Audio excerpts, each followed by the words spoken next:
পুলি পিঠে তো বিভিন্নভাবে তৈরি করা যায়, যেমন সেদ্ধ পুলি, ভাপের পুলি, দুধ পুলি। তো আজকে আমি দুধ পুলি তৈরি করে দেখাবো।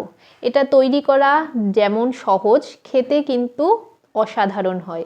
মুখে দিলেই মিলিয়ে যাবে, এতটা নরম। তো কিভাবে তৈরি করি চলুন দেখে নেওয়া যাক। প্রথমে একটি কড়াইতে একটি কাপ মেপে 1 কাপ পরিমাণ জল নিয়ে নিলাম। এবার জলটাকে বেশ ভালো করে গরম করে নেব। জল ফুটে উঠেছে, এবার তার মধ্যে দিয়ে দিচ্ছি চালের গুঁড়ো। 2 কাপ পরিমাণ চালের গুঁড়ো দিয়ে দেব। এবার চালের গুঁড়ো দিয়ে বেশ ভালো করে এটাকে নেড়েচেড়ে মিশিয়ে নিতে হবে। দেওয়ার সঙ্গে সঙ্গেই কিন্তু ভালো করে এটাকে মিশিয়ে নিচ্ছি।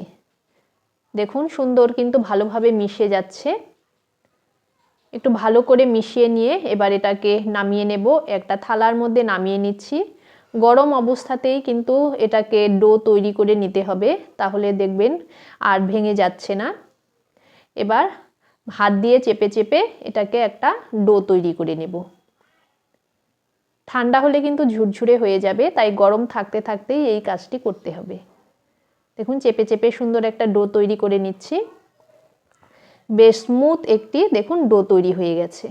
এবার এর থেকে পুলিগুলিকে তৈরি করে নেব। এখান থেকে কিছুটা অংশ নিয়ে হাতের মধ্যে গোল করে নেব। গোল করে একটু বাটির আকৃতিতে তৈরি করে নেব। দেখুন এভাবে চেপে চেপে বাটির আকৃতির তৈরি করে নিলাম। এবার এর ভেতরে পুর ভরে দেব। এটা আমি নারকেল আর গুড় দিয়ে কড়াইয়ের মধ্যে নেড়ে পুরটা তৈরি করে নিয়েছি। এবার কিছুটা পুর নিয়ে সেই পিঠের মধ্যে এভাবে ভরে দেব। ভরে দিলাম। এবার 2 সাইড চেপে মুখটাকে বেশ ভালো করে বন্ধ করে দিতে হবে। এভাবে চেপে চেপে মুখটাকে বন্ধ করে দিতে হবে, দেখবেন তাহলে আর পুরটা বাইরে বেরিয়ে আসছে না। একটু হাত দিয়ে চেপে চেপে বন্ধ করে দিলেই হবে। সাইডগুলো একটু চেপে চেপে বন্ধ করে দিয়েছি।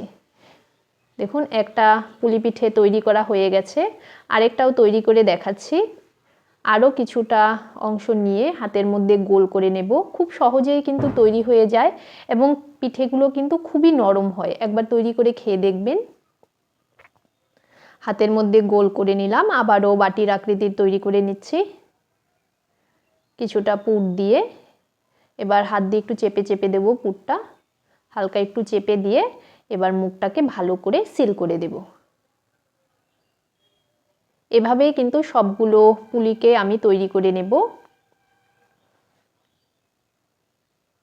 তৈরি করা কিন্তু খুবই সহজ, কিন্তু খেতে দুর্দান্ত হয়। সবগুলো পুলিকেই এভাবে তৈরি করে নিচ্ছি। সবগুলো পুলি তৈরি করা হয়ে গেছে। এবার আরেকটি কড়াইয়ের মধ্যে আমি 1/2 লিটার দুধ নিয়ে নিচ্ছি। দুধটাকে প্রথমে একটু জাল করে নিতে হবে। দুধটা জাল হয়ে গেছে। এবার সবগুলো পুলিকেই দুধের মধ্যে দিয়ে দেব। সবগুলো পুলিকেই দুধের মধ্যে দিয়ে জাল করে নিতে হবে।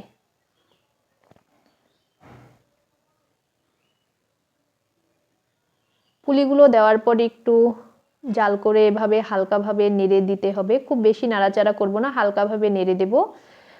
ফুটে উঠেছে। এবার এর মধ্যে 1/2 কাপ পরিমাণ চিনি দিয়ে দেব। চিনি দিয়েও আরও কিছুক্ষণ এটাকে ফুটিয়ে নিতে হবে।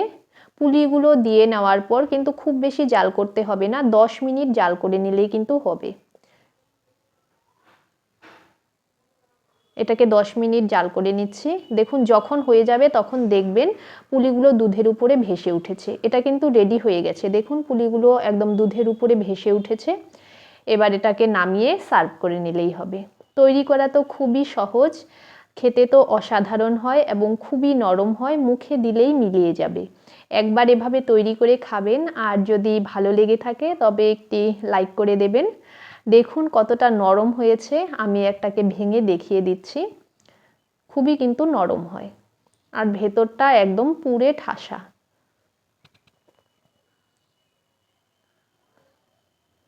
তবে আমি আজকে রেসিপিটিকে এখানেই শেষ করব। দেখা হবে পরবর্তী নতুন কোনো রেসিপির সঙ্গে। তো আজকের মতো ধন্যবাদ।